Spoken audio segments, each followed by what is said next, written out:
السلام عليكم، نتمنى ان شاء الله تكونوا بخير وعلى خير، اموركم كلها مزيانه. اليوم ان شاء الله نشارك معكم خبز الفوكاتشا الايطالي اللي كيجي بزيت الزيتون. كيجي هكا يصلح هكا العشاء ولا نرافقوه مع الشوربات ولا الحريره، كيجي رائع. كيجي مشرب بزيت الزيتون والاعشاب. اذا عجبتكم الوصفه ديال اليوم خليكم معايا لاخر الفيديو. وبسم الله على بركة الله نبداو في التحضير. هنا عندي 500 غرام ديال الدقيق الابيض، عندي واحد 3 المعالق كبار ديال زيت الزيتون، عندي معلقه صغيره ديال الملحه ومعلقه صغيره ديال السكر سنيده، واحد الخميره حمراء من وزن 7 غرام، وعندي معلقه كبيره ديال الخميره ديال الخبز. اول حاجه غادي نضيف الزيت، من بعد غادي نضيف باقي المكونات، الملحه والخميره والملح وسكر سنيده. بالنسبه للخماره الحمراء تقدروا تبدلوها بمعلقه كبيره ديال حليب مجفف، تبدلوها به حتى هو كيجي زوين. غادي نخلط الخليط ونجمعو بالماء دافي عادي كيف ما كنديروا العجينه وباقي المعجنات. نحاول نجمعها شويه بشويه حتى كنحصلوا على عجينه اللي متماسكه ولينه، كتكون رطيبه ما نقصحوهاش وفي نفس الوقت ما نخليوهاش جاريه.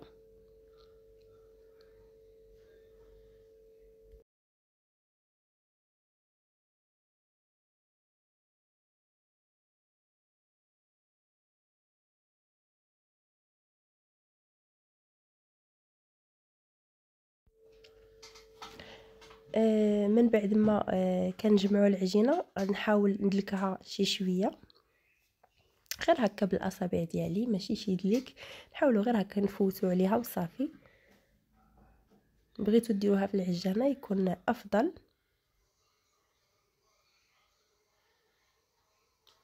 من بعد ما دلكتها شي شويه ندهنها بواحد المعلقه كبيره ديال زيت الزيتون صافي، ونغطي عليها بواحد البلاستيك غذائي ونخليها كتختمر حتى كيتضاعف الحجم ديالها.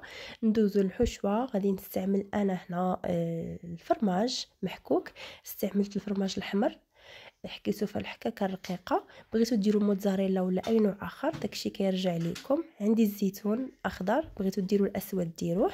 عندي الثوم، عندي البصل الاخضر مقطع صغير، عندي لي طوماط غيز حتى هما مقطعين صغار، وعندي هنا جامبون ديك الرومي المدخن قطعته دوائر صغيره بزاف، وعندي هنا واحد 4 كاس ديال زيت الزيتون ودرت فيه شي شويه ديال الزعتر وشي شويه ديال الزعتره. اي اعشاب كانوا متوفرين عندكم ديروهم في زيت الزيتون.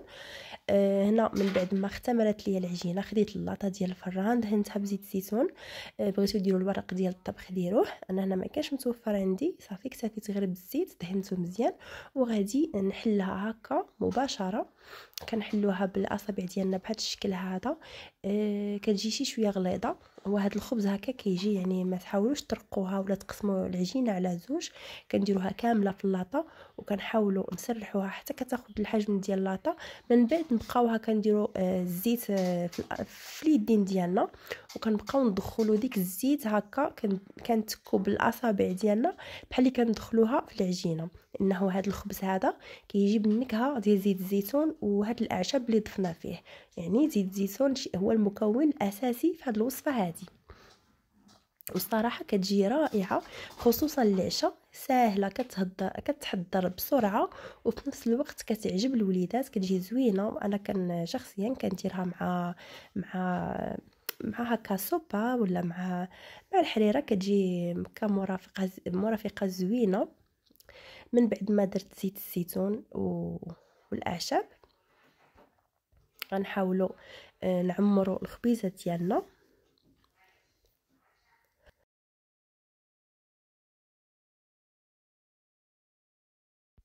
هنا غادي ناخذ القطاعه ديال البيتزا، وهنا ما غاديش نقطع، غادي غير من الفوق هكا كنرشم واحد الرشيمه كنحاول نقسم الخبيزه ديالي.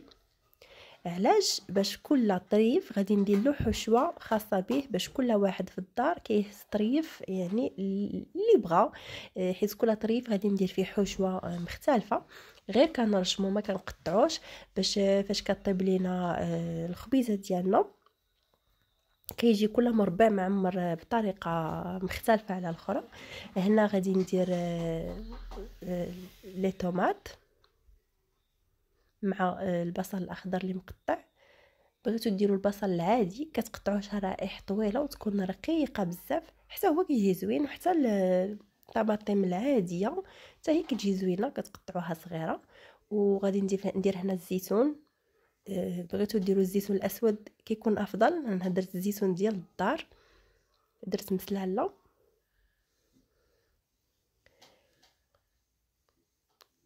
ومربع الاخر غندير فيه الطون. هكا بالنسبه للوليدات كيعجبهم هكا الطون مع الفرماج، كتجي بحال الشكل ديال البيتزا، كتجي بنينه الصراحه.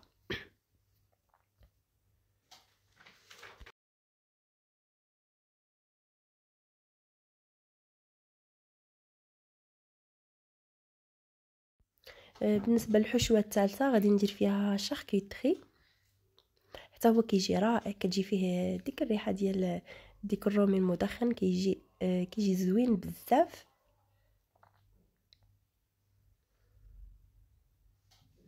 بغيتو تكتفيو غير هكا بلي طوماط والفرماج من الفوق، حتى هو كتجي زوينه صراحه. اي حاجه درتوها في هاد الخبيزه هذه كتجي رائعه.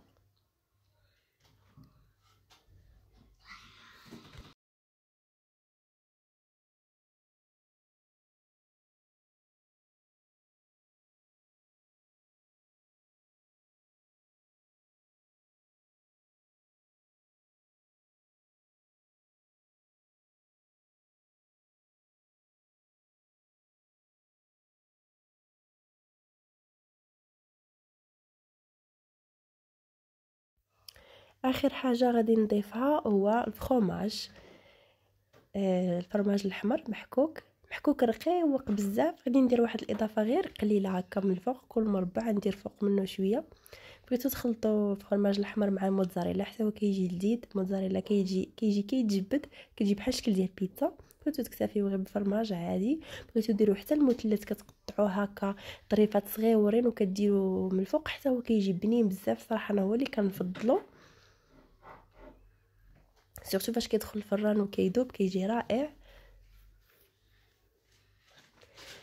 صافي هنا من بعد ما درت الفرماج ناخذ الزعتر نحكو بين يديداتي وغادي نرشو من الفوق كامل باش تجي منسمه بزيت الزيتون والزعتر، تجي رائعه يا سلام.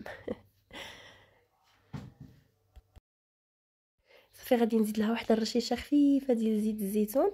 وهنا في هذه الاثناء انا كنعمر فيها وكنسخن الفران، كندخلوها الفران سخون. الطريقه ديال الطياب ديالها بحال الطياب ديال البيتزا، كنسخنوا الفران مزيان وكيكون مجهد، وكنخشيو لاطا ديالنا وكنحضاو معاها لا تحرق حتى كطيب لينا من التحت، وكنحمروها من الوجه ديالها. هنا من بعد ما خرجتها نقطع معكم واحد الطريف باش تشوفوا معايا من الداخل كيفاش كتجي مفشفشه. الداخل كتجي مفشفشه وديك الزيت كتجي والاعشاب كيجيو داخلين فيها لداخل صراحه كتجي بنينه بزاف. شوفوا معايا كيفاش كتجي مفشفشه لداخل، كتجي خفيفه بداك زيت الزيتون والاعشاب، ومن الفوق هذيك الحشوه حتى هي كتجي رائعه. كتعجب الوليدات الصغار. نتمنى ان شاء الله تجربوها وتنال الاعجاب ديالكم، ونشكركم على المتابعه، وتلقاكم فيديو جديد وفي وصفه جديده ان شاء الله. مع السلامه.